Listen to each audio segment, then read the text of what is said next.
tous, bienvenue, c'est Angie, on se retrouve pour la guidance de mois de mars. N'hésitez pas à compléter votre signe solaire par votre ascendant et votre lunaire. Pour chaque signe astrologique, vous aurez dans la playlist une guidance générale ainsi qu'une seconde vidéo pour le sentimental. Pour tous ceux qui souhaitent une guidance, un soin ou faire une séance d'hypnose spirituelle avec moi, n'hésitez pas à aller visiter mon site, vous avez l'adresse en barre d'informations sous chacune des vidéos. Je vous souhaite une très belle lecture, je vous embrasse et je vous dis à très vite. Bonjour les taureaux, c'est à vous, on est parti pour votre guidance du mois de mars, j'espère que vous allez bien. On va aller voir tout de suite avec le Witchy quelle est plutôt l'énergie dominante de votre mois. On va utiliser d'autres oracles et également le tarot. Et vous avez pour ce mois-ci l'énergie principale du manoir. Le manoir, il va nous parler de la famille, du foyer, du couple, de tout ce qui représente vos racines, ce qui vous sécurise dans la vie. Ça peut être votre entreprise, si vous êtes à votre compte, ça peut être votre couple, vos enfants. Des considérations, des problématiques certainement liées à ça, à ce qui se passe dans votre vie familiale et personnelle. Pour d'autres, ici, on va nous parler de confiance, on va nous parler de sécurité. Donc, on est certainement aussi dans des préoccupations très matérielles. Ça peut également concerner une vente, l'achat, un déménagement, quelque chose vraiment en lien avec la maison en elle-même, hein, les murs de la maison. Des travaux peut-être également pour certains. En tout cas, on est en train ici d'être préoccupé par la matière, par la sécurité, par l'ancrage, par le côté cocon. Il peut s'agir également d'un besoin de ralentir, de fatigue, un petit peu de pause également hein, autour de ce mois de mars. Hein. On verra bien sûr avec les autres cartes ce que ça peut nous dire. En tout cas, on voit que vous êtes en train aussi de chercher une certaine forme de stabilité. Hein. Ça nous parle quand même que les choses sont en train aussi de se stabiliser, de se sécuriser dans vos projets et dans vos ressentis. Alors, on va continuer, on va aller voir avec le tarot. On va commencer avec le premier tarot, le tarot des cristaux.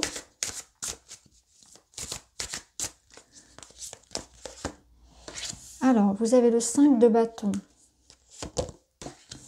Vous avez la lune et le monde. Ok, donc là, on voit que vous arrivez en bout de processus, en bout de parcours, après une période finalement de bataille, peut-être de devoir jouer des coups, d'avoir cette sensation de ramer pour avoir de l'information, de ramer pour avoir les choses. On est en fin de course, on aboutit ici à son projet. Il y a une réussite ici avec le monde, on voit qu'on est à la fin d'un processus, fin d'une attente, fin de quelque chose qui nous promet en tout cas une réussite, un aboutissement positif à nos espoirs, à notre bataille. Il y a comme une bataille ici avec le 5 de bâton qui peut nous parler de concurrence professionnelle, de dispute, de devoir un petit peu s'imposer, imposer son point de vue, imposer ses idées, faire sa place, trouver aussi peut-être sa place. Et là, on vous dit, tenez bon, les choses sont en train de se faire. Et d'ailleurs, la lune vous dit de suivre votre cœur, votre intuition, ce qui vous porte, même si au-delà des apparences, peut-être qui sont parfois trompeuses, vous pouvez ressentir que les choses ne sont pas ce qu'elles sont. Et puis, peut-être aussi qu'il peut y avoir des peurs qui sont présentes. Hein. Toujours, on travaille ici sur cette sécurité.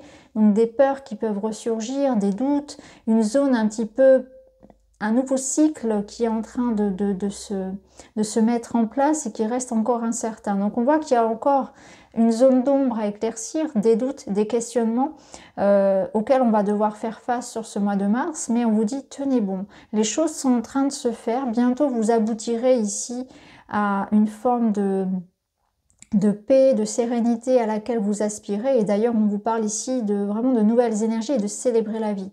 Donc là, il y a comme un passage, une transition qui s'opère dans votre vie qui n'est pas simple. Donc tenez bon, armez-vous de patience, fiez-vous à votre intuition. N'ayez pas peur aussi d'accueillir ce nouveau cycle-là, parce que la lune, elle vous dit aussi ça, elle vous parle aussi de votre émotionnel, donc il peut y avoir aussi des choses qui remontent peut-être du passé, quelque chose que vous devez exprimer, mettre en lumière aussi, de votre inconscient passé ou conscient, pardon, des choses qui sont révélées, qui peuvent venir également de l'extérieur. En tout cas, ne lâchez rien, ne cédez pas vos efforts ici, parce qu'on est sur le 5, on arrive bientôt sur le 6, qui nous promet une belle victoire. Et on aurait pu avoir le 6 de bâton justement à la place du monde, qui irait dans cette idée-là que quelque chose aboutit dans le bon sens. Donc, vos efforts ne sont pas vains. Ce serait vraiment totalement... comment dire, dommage de baisser les bras maintenant et de cesser le combat. Alors on va aller voir avec un autre tarot, on va aller clarifier tout ça. Donc ça après vous pouvez l'adapter à la sphère qui vous préoccupe le plus actuellement, ça peut être au niveau professionnel effectivement, des contrariétés, ça peut être en lien avec le familial, hein. Ou bien une bataille intérieure parce qu'il peut y avoir une forme de travail que l'on fait sur soi aussi.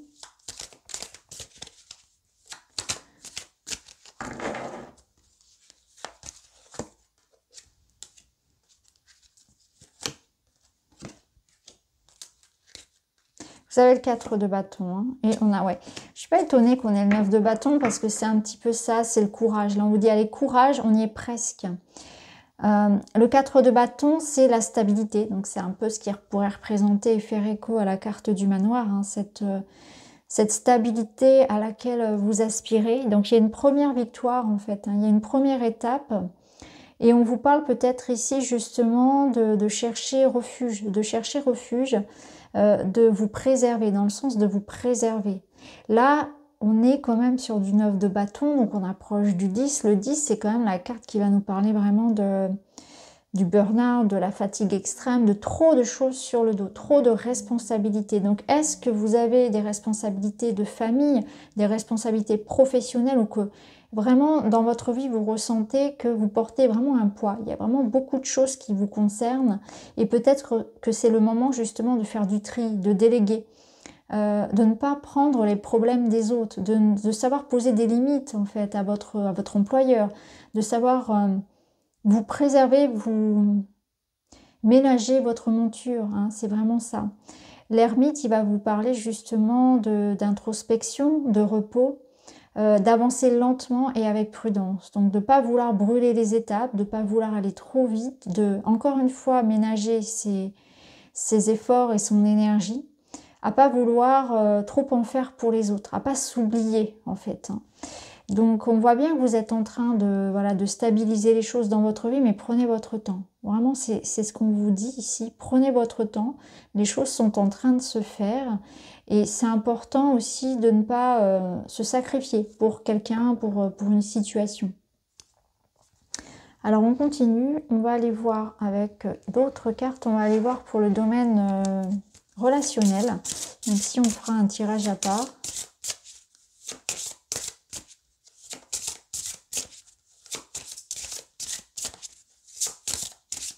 Je pense qu'on vous invite aussi à ne pas rentrer dans les conflits, à vous préserver de situations justement trop conflictuelles, à vous mettre à l'abri de ça. Ça peut être dans le professionnel comme dans la famille ici, mais il y a vraiment une situation qui n'est pas bonne pour vous, qui vous prend beaucoup de temps, beaucoup d'énergie, et vous allez prendre conscience de ça, que vous devez poser des limites aux autres, mais à vous-même aussi. Il y a quelque chose qui est de trop, il y a un excès. Alors ici, au niveau sentimental, vous avez le cœur cousu. On vous dit, point par point, je compose avec mes blessures. Donc, le cœur cousu, il nous dit qu'il y a quelque chose chez vous qui a été touché, qui a été blessé. Ça a été recousu, mais peut-être pas comme il le faut. Et on voit que les points pourraient ressauter, vous voyez, ça pourrait se réouvrir. Donc, il y a une blessure qui n'est pas complètement cicatrisée. Donc, quelque chose qui peut être réactivé à tout moment. Et c'est possible qu'il y ait cette sensibilité chez vous au niveau sentimental et relationnel qui vienne parfois être réactivée. Donc, on va peut-être aussi prendre le temps avec l'ermite de regarder aussi qu'est-ce qui se réactive au niveau émotionnel. Quelle est l'émotion qui est récurrente chez moi, sur laquelle je vais souvent rebondir, souvent réagir. Qu'est-ce que je dois finalement lâcher? Il y a quelque chose comme ça. Hein. Alors ça peut être une part de votre ego en fait qui va réagir à l'autre. Ça peut être vraiment cette idée que quelque chose du passé aussi peut-être se répète. Quelle est la situation qui me préoccupe, qui finalement se répète, est chronique dans ma vie, est récurrente. Ça va être intéressant de voir que finalement, cette chose-là qui me blesse, dont je n'ai pas besoin, dont je n'ai pas envie, dont je souhaite me débarrasser, finalement, est-ce que je ne l'attire pas à moi de manière inconsciente? Il y a de ça aussi. Alors là, c'est ce travail sur l'inconscient pour comprendre pourquoi, dans ma vie, cette situation-là, je la ramène tout le temps. J'attire tout le temps à moi cette situation, ce genre de personne, ce genre de blessure. Finalement, ça se réactive tout le temps. Donc, ça ne peut pas se refermer. Donc ça, c'est un travail d'introspection, de travail sur soi, de détachement pour observer la situation avec beaucoup de recul, en n'étant pas dans l'émotionnel. Parce que quand on est dans l'émotionnel, donc dans la colère, dans la réaction finalement face aux choses, on ne peut pas avoir de discernement. On est obligé de se poser, de prendre le temps, de ne pas surréagir aux événements pour pouvoir être dans cette prise de conscience-là. C'est un détachement, c'est être dans cette neutralité qui permet l'intelligence finalement. Donc ça, c'est un travail au niveau relationnel. Donc on ira voir avec la guidance bien sûr qui sera dédiée donc dans une seconde vidéo. On va remettre du petit Lenormand dessus pour voir ce qu'on peut nous dire de plus au niveau sentimental et relationnel pour vous, les taureaux. Alors, on a quand même le trèfle, on est quand même sur quelque chose de bon pour les taureaux. Ok, vous voyez, on retrouve la maison. Donc là, je pense qu'au niveau relationnel et personnel, il y a des taureaux qui vont déménager, qui vont réfléchir peut-être à des travaux. Ouais, il y a des choix qui sont à faire en lien avec le couple. Ici, des grandes décisions. Là, on peut être tiraillé entre rester et partir dans son couple ou comment je peux redonner un nouveau souffle à mon couple. Parce qu'avec le trèfle, il y a cette énergie de printemps. Comment je peux redonner un nouveau souffle à ma vie. Et pour d'autres, ça va être quelque chose de beaucoup plus concret. Ça va être dans le sens, est-ce que j'achète cette maison? Est-ce que je la vends? Est-ce que je déménage? Vous voyez, quelque chose de vraiment très lié au matériel. Ou bien à la famille. Quelque chose d'important à décider concernant les enfants, le foyer, un problème familial. En tout cas, là, on vous dit que vous allez faire le bon choix. Donc, on voit que vous prenez la bonne direction. En tout cas, il y a quelque chose qui prend un nouveau départ concernant le foyer, la maison. Et c'est quelque chose de positif. Donc, il y a du changement qui s'en vient pour vous au niveau personnel. C'est peut-être aussi un regain de confiance parce que la maison, encore une fois, comme je vous le disais tout à l'heure avec le manoir, c'est vous, ça vous représente, c'est votre âme, c'est votre sécurité intérieure, votre confiance en vous. Donc on voit qu'il y a aussi des choses qui se passent à ce niveau-là et que vous êtes en train de vous choisir. Vous êtes en train de prendre conscience, encore une fois, de ce qui n'a plus lieu d'être dans votre vie personnelle. Le trèfle ici, je le vois comme un ménage de printemps, comme une prise de conscience de nouvelles énergies que vous souhaitez accueillir dans votre vie. Donc vous pouvez être partagé avec l'idée ici du chemin. Et en même temps, on voit que les choses s'activent pour vous. Alors en dos, on a la cigogne qui vous promet quand même une belle évolution, que les choses sont en mouvement. Ici, ça confirme pour ceux qui attendent un déménagement, clairement. Certains attendent un déménagement. Ça peut nous signifier l'arrivée d'un enfant pour certains, mais c'est plutôt de manière générale le voyage, le déménagement, le mouvement. Alors on va aller voir dans le domaine professionnel, argent, activité. Toujours avec le Lenormand. On a le mouvement. Ça peut représenter l'étranger. Donc pour certains, on peut avoir par exemple une proposition venant de l'étranger, un voyage à l'étranger également, travailler pour une entreprise étrangère. Ça peut nous parler de formation à distance également, de reprise d'études. Ici, on est dans des démarches. Alors peut-être que certains travaillent ici à monter leur propre entreprise. Ça peut être ça, parce qu'on a quand même plusieurs fois la maison. Et on voit les démarches ici avec le papier. Donc on retourne à l'école, on entreprend peut-être des démarches pour se mettre à son compte. Il peut s'agir ici aussi de mutation professionnelle. En tout cas, on voit qu'il y a des contrats, il y a quelque chose d'officiel qui se met en route. Il y a la notion d'étranger ou de distance aussi qui est très présente. Donc placez-le là où ça parle le plus pour vous. D'un point de vue financier, il peut y avoir vraiment des transactions financières. On voit qu'il y a du mouvement qui se passe. On peut être dans l'idée d'acheter une maison secondaire, d'investir dans un voyage aussi pour certains, de déménager. Il y a vraiment cette notion de déménagement qui est très présente. En tout cas, ici, il y a des choses qui se font d'un terme officiel. On est dans les démarches. On voit que ça progresse. Et en dos, on a le trèfle qui représente l'argent. Donc, il y a des transactions financières pour vous. Alors, on va aller voir d'un point de vue spirituel, personnel, développement personnel, tout simplement, ce qui se passe en vous, sur votre chemin de vie. On a la lune, ouais, c'est toujours ce côté un petit peu lunaire, lunatique, émotionnel, hein, on doute, il y a des peurs qui peuvent ressurgir, ça peut être le passé encore qui reviennent. On est attaché au passé. Manque de confiance. Et regardez, vous avez l'enfant derrière, complètement. On change d'ambiance, hein. C'est vraiment deux salles, deux ambiances. Là, on a quelque chose de très sombre au niveau des couleurs. Et là, on voit que c'est plus frais. Ça rejoint plus la carte du trèfle. Hein. On est dans le vert, dans le printanier. Quelque chose de plus doux, de plus spontané. Donc, on voit qu'il y a... Ouais, super. La clé. Travail sur l'enfant intérieur. On se reconnecte à son enfant intérieur. Il y a peut-être des blessures du passé, notamment liées à l'enfance, quelque chose d'inconscient, lié à l'éducation qui se libère. Hein. On retrouve ici plus de légèreté. On se libère de ses peurs, de ses doutes. On est sur une véritable reconnexion à une énergie beaucoup plus sympathique, légère. Donc je pense qu'il y a une notion de soulagement. On arrive vraiment avec le monde, de toute façon, vous voyez, à une fin de cycle. C'est la fin, je ressens la fin d'une épreuve. Épreuve, c'est un grand mot, mais... En tout cas, une situation qui n'a pas été évidente à vivre. Hein. Vous avez des réponses, vous avez des ouvertures qui se font, des guérisons, l'avancée de vos projets, si ça concerne quelque chose de matériel, ça vous soulage. Là, ce qu'on ressent, c'est clairement un soulagement. On voit qu'on commençait à douter. Émotionnellement, on était traversé par toutes sortes d'émotions. Hein. Là, il y avait quand même beaucoup de... On était un peu rongé. Je vous sentais ici un peu rongé quand même avec la lune.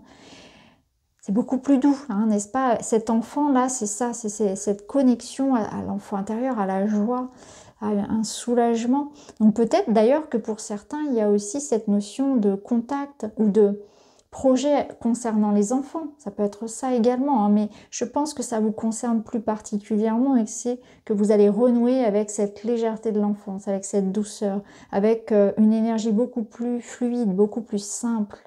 Hein, il y a vraiment, voilà, on va prendre le temps de profiter, on va prendre conscience de ce qu'il est important aussi de laisser derrière soi. On va aller voir avec d'autres oracles pour voir un petit peu ce qu'on peut vous conseiller pour ce mois de mars, des taureaux. Protection, posez vos limites personnelles, c'est incroyable. Vous voyez ici le 9 de bâton, c'est exactement ça, c'est la protection, c'est vraiment... il faut que je pose des limites. Hein. Je vous l'ai dit tout à l'heure, il faut que je pose des limites. C'est important de dire stop à certaines choses, non seulement venant de l'extérieur, mais non seulement moi. C'est-à-dire que je dépasse mes propres limites, je ne me respecte pas assez. Je dis trop oui aux autres, je ne prends pas assez soin de mon corps, je ne nourris pas assez, je dors pas assez. Il y a peut-être une situation aussi dans laquelle je ne suis pas bien, mais je reste malgré tout pour plein de raisons. Hein. Ça peut être pour des raisons d'argent, ça peut être pour des raisons d'habitude. Je dois prendre conscience vraiment de ce qui n'est pas bon pour moi et je dois m'en libérer. Hein. Vous voyez, c'est vraiment ça. Posez vos limites personnelles. Affirmez-vous, là c'est important. On va terminer avec une petite carte.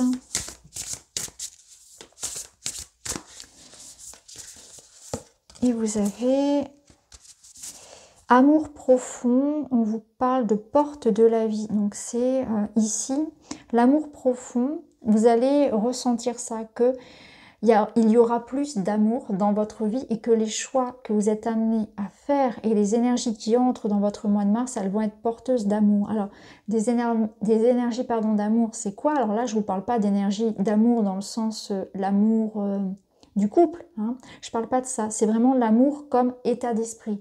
L'amour comme état d'être. Vous allez vous placer dans l'amour, dans la bienveillance, pour vous, pour les autres. L'amour, c'est le choix que vous faites au quotidien, dans ce que vous allez faire, dans ce que vous allez dire, dans ce que vous allez penser. C'est vraiment être dans cet état-là. L'amour n'est pas une émotion, c'est vraiment cet état d'être que je vais placer dans mon quotidien. Je veux plus d'amour dans mon quotidien et les choix que je prends dans ma vie au quotidien, parce que les choix ils sont tous les jours, je les place dans cette optique-là. Dans l'amour pour l'autre, dans l'amour pour moi. Je regarde l'autre avec bienveillance, j'écoute ce qu'il a à me dire, je comprends sa pertinence, même si ça ne m'appartient pas, je ne suis pas dans le jugement, je ne vais pas surréagir encore une fois. Je comprends sa pertinence, ça ne m'appartient pas, je tourne les talons. Je ne suis pas dans l'idée d'aller combattre, ni convaincre. Je suis dans l'amour, donc dans le respect, je ne perds pas mon temps. Je reste dans mon espace, hein. Ça va être important puisqu'on avait vu qu'il y avait quand même cette notion de protection. On vous parle aussi avec cette carte de porte de la vie. Donc la porte de la vie, c'est bien ce qui nous mène vers ce changement-là, pour aller vers le monde. La carte du monde qui nous parlait de fin de cycle, d'accomplissement. En fait, il y a un accomplissement et la porte, elle est là. C'est qu'il y a quelque chose qui aboutit. De toute façon, on a la clé. Donc la clé, elle peut être concrètement la porte la clé d'une nouvelle maison. La clé, c'est la solution, c'est quelque chose qui s'ouvre, mais bien évidemment, on laisse derrière soi aussi d'autres choses. Donc on arrive à une porte, un nouvel espace. Donc je pense que vous accédez enfin, après un parcours assez délicat, à l'accomplissement de vos projets. À un sentiment de bien-être, à de la bienveillance, à du non-jugement et aussi à un rapport à vous-même qui va être différent. Et un rapport aux autres forcément, puisque lorsque vous allez avoir plus d'amour pour vous-même, vos rapports aux autres vont bien évidemment changer. Donc c'est très intéressant, c'est aussi très spirituel les taureaux, j'espère en tout cas que ça vous parle. N'hésitez pas à me dire en commentaire, je vous embrasse et je vous dis à très vite.